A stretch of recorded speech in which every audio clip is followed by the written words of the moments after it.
स्वागत है आपका अपने YouTube चैनल द ज्ञान कुंभ में। और द ज्ञान कुंभ आपके लिए लाया है हिंदी वो है जिनमें वर्ण या अक्षर बार बार आए। जी हाँ, तो अब हम आइए शुरू करते हैं आज की कक्षा। नमस्कार प्यारे विद्यार्थियों, एक बार फिर से स्वागत है आप सभी का हमारे अपने परिवार द ज्ञान कुंभ में। और मैं फिर से उपस्थित हूँ आपके समक्ष हिंदी व्याकरण की एक और न्यू वीडियो लेकर। हिंदी व्याकरण की ये न्यू सीरीज है। काव्य सौंदर्य के अंतर्गत हम पढ़ रहे हैं अलंकार एवं उसके भेद। और पिछली वीडियो में हमने पढ़ा था अनुप्रास अलंकार के विभिन्न भेदों को। तो आज हम उनकी एक स्टेप बाय स्टेप हर उपभेद की परिभाषा को उदाहरण सहित समझेंगे। तो शुरू करते हैं आज की कक्षा। तो अनुप्रास अलंकार के जो 5 उपभेद बताए थे हमने पिछली वीडियो में, यदि आपने वो वीडियो नहीं देखी तो पहले उसे देखिए, तभी इसको समझने का प्रयास कीजिए, तभी आपको समझ में भी आएगा। तो उसमें जो पहला उपभेद था वो था 6 का अनुप्रास अलंकार।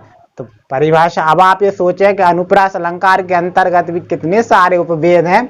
तो प्यारे विद्यार्थियों, यही है हमारी हिंदी व्याकरण। जितना गहराई तक जाते जाएंगे उतनी नई नई चीजें हमको या नए नए टॉपिक हमको मिलते जाएंगे। तो आप तो सिर्फ नोट करते जाइए और ट्रिक पर बराबर फोकस रखिए। तो 6 का अनुप्रास की परिभाषा को उदाहरण सहित लिखिए। तो मेरी वही आदत, पहले हम उसका क्या है 6 का जो अनुप्रास अलंकार शब्द है, पहले हम सब मिलकर उसका ऑपरेशन करते हैं। चलिए देखिए क्या शब्द है 6 का अनुप्रास।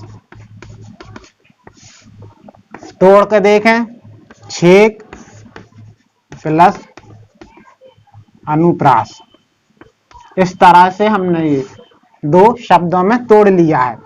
6 का अर्थ होता है वाक चतुरता। अब आप चतुर्थ, अब हिंदी के लिए वाक भी किसी किसी को बड़ा टफ लग रहा होगा। वाक यानी वाणी की जो चतुरता है, बोलने की जो कला है वाणी की, उसे बोलते हैं हम वाक चतुरता।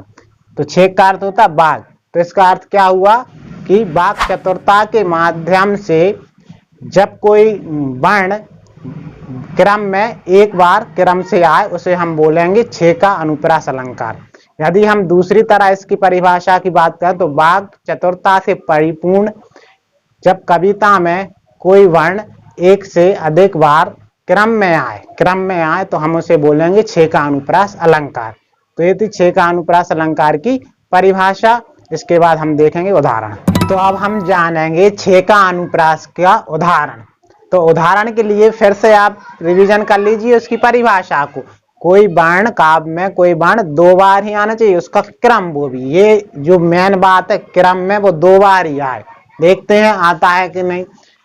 उदाहरण लिया है, रीझी रीझी रहसी रहसी हंसी हंसी उठे।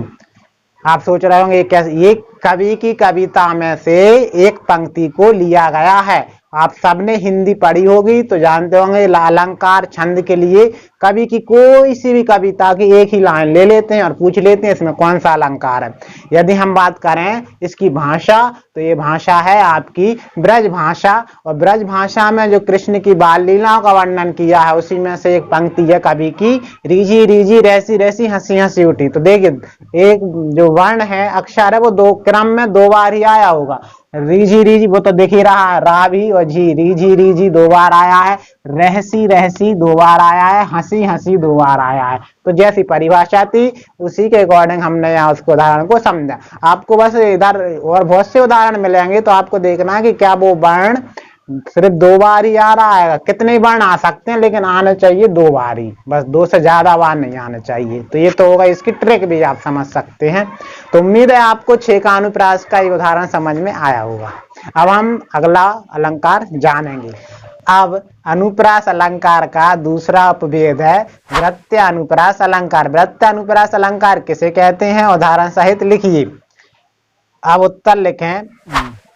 ऐसे काव्य में जब एक ही या अनेक व्यंजनों की आवृत्ति अनेक बार हो उसे हम बोलेंगे वृत्तानुप्रास अलंकार। उसके शब्द में ही वृत्त का अर्थ होता है बार बार होना चाहिए। एक व्यंजन या वर्ण भी हो सकता है विद्यार्थियों, अनेक वर्ण भी हो सकते, लेकिन आवृत्ति वहां बताते 2 बार, उसमें कंडीशन थी, इसमें नहीं, अनेक बार भी हो सकती है। उसे हम बोलते हैं वृत्तानुप्रास अलंकार। वृत्तानुप्रास अलंकार में आप फिर से उस शब्द को देखें, वृत्तानुप्रास। इसमें यदि हम इसको तोड़ दें तो वृत्ति प्लस आय या आ भी आ सकता है, बार बार आना, अनुप्रास अलंकार। ठीक है, अनुप्रास तो बार बार आवृत्ति, बार बार आवृत्ति हो, बार बार आवृत्ति हो उस वर्ण की जो एक है या अनेक, तो उसे बोलेंगे वृत्तानुप्रास अलंकार। अब हम देखते हैं इसके उदाहरण। तो अब हम वृत्तानुप्रास अलंकार का उदाहरण समझेंगे। तो उदाहरण समझने के लिए मैं फिर से कहूंगा, परिभाषा पर एक बार फिर से गौर करें। बार बार किसी व्यंजनों की बार बार आवृत्ति हो। देखिए बोर्ड पर एक उदाहरण दिया है, चामर सी, चंदन सी, चंद सी, चांदनी, चमेली, चारू चंद सुघर है। यहाँ वर्ण व्यंजनों की तो भरमार है। जी हाँ, देखिए बहुत बार आवृत्ति हुई है विद्यार्थियों, गौर करें, इसे देखें। चामर में चा की, फिर सी तो आई है इतना वर्षा, चंदन में भी चा, फिर चंद है चा, फिर चांदनी में भी चा, चमेली में भी चा, चारू में भी चा, फिर से चंद रिपीट हुआ है। देखिए आप ध्यान से, अब आप समझ आए सर, ये बिल्कुल पंक्ति समझ में नहीं आए तो देखिए, चामर का अर्थ होता है, ये भी किसी कवि की लिखी कविता है, मोरछल। ठीक है, ये शब्द सुन के कछु तो ये सोचने लगे होंगे, अब मोरछल मोरों के पंखों का बनाया हुआ, देखा होगा जब बना रहता है, जब बहुत सारे आप घरों में भी होगा किसी के, मोरों के पंखों की इस तरह से वो आप देख सकते पकड़ते हैं, झाड़ते हैं, उसे मोरछल या चौवर भी बोलते हैं। तो वो ही है, तो मोरछल, तो जब बहुत से मोरों के पंखों की जब वो बन जाती है इस तरह से झाड़ने के लिए, तो क्या है, कितना सुंदर लगता है। वैसे मोर पंख सुंदर है, तो मोरझल सी सुंदर है। चंदन सी, चंदन जैसी चंदन का पेड़ होता है, खुशबू उसकी महक सी। चंद सी, चंद्रमा सी, और चंद्रमा की जो चांदनी है, जो रोशनी निकलती है, चांदनी सी। चमेली के फूल सी। चारू माना होता है सुंदर, जी हाँ सुंदर है पर्यायवाची। चंद सुघर, इतनी सुंदर है, ये इसका अर्थ हुआ। अब तो आप अर्थ समझ गए। तो आप देख सकते हैं कि चा की आवृत्ति कितनी बार हुई है, वो सा की आवृत्ति हुई है, तो अनेक बार आवृत्ति हो, उसे बोलते हैं वृत्तानुप्रास उदाहरण। उम्मीद है आपको वृत्तानुप्रास अलंकार समझ में आया होगा। अब हम पढ़ेंगे तीसरा अनुप्रास अलंकार का उपभेद, उसका नाम है लाटा अनुप्रास अलंकार। प्रश्न लिखिए, लाटा अनुप्रास अलंकार किसे कहते हैं, उदाहरण सहित लिखिए। तो हमेशा की तरह पहले हम उसका ऑपरेशन करते हैं। लाटा अनुप्रास, जी हाँ देखिए, लाटा अनुप्रास, लाटा अनुप्रास शब्द में इसके 2 भाग करें, लाट प्लस अनुप्रास। लाट का अर्थ होता है समूह, मतलब शब्द जो है वो समूह में आएगा। जी हाँ विद्यार्थियों, तो अब उत्तर लिखिए। काव्य में जहां शब्द या वाक्य खंडों की आवृत्ति बार बार हो, लेकिन उसका अर्थ वही रहे, उन शब्द या वाक्यों का अर्थ वही रहे, अर्थ ना बदले, तो उसे हम बोलेंगे लाटा अनुप्रास अलंकार। जैसे यहाँ उदाहरण से और स्पष्ट हो जाएंगे। तो अब हम लाटा अनुप्रास का उदाहरण देखेंगे और उससे और भी स्पष्ट हो जाएंगे किस तरह। देखिए उदाहरण है, पूत सपूत तो का धन संचय, ये तो हुई एक पंक्ति। और पूत कपूत तो का धन संचय। अब आप विद्यार्थियों इस पंक्ति को देख के समझे बिल्कुल एक सी हैं दोनों, नहीं है, दोनों का अर्थ अलग अलग है। ठीक है, शब्द वो ही है, अर्थ भी नहीं बदलेगा उनका, लेकिन मतलब बोलने में जो है वो अलग अलग हो जाएगा। जैसे पूत और पूत दोनों पंक्ति में है, इसका तो पुत्र ही होता है, पुत्र।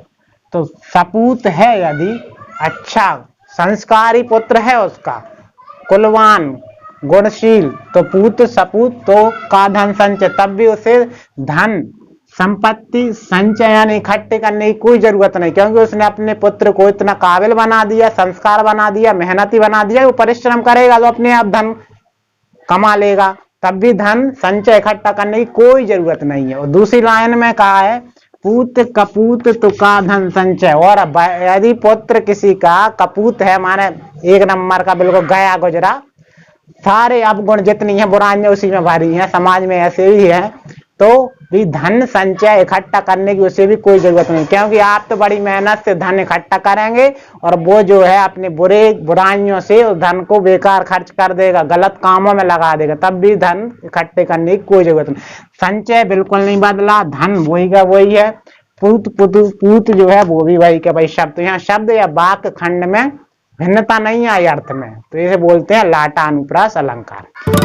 तो आज के लिए विद्यार्थियों बस इतना ही, बाकी जो है हम आगे की कक्षा में पढ़ेंगे। और अगर आज की वीडियो आप सभी को पसंद आई है तो इसे लाइक कर दीजिए और अपने अधिक से अधिक दोस्त मित्रों को शेयर भी कर दीजिए, ताकि उन्हें भी अनुप्रास अलंकार के उपवेदों की जानकारी प्राप्त हो सके।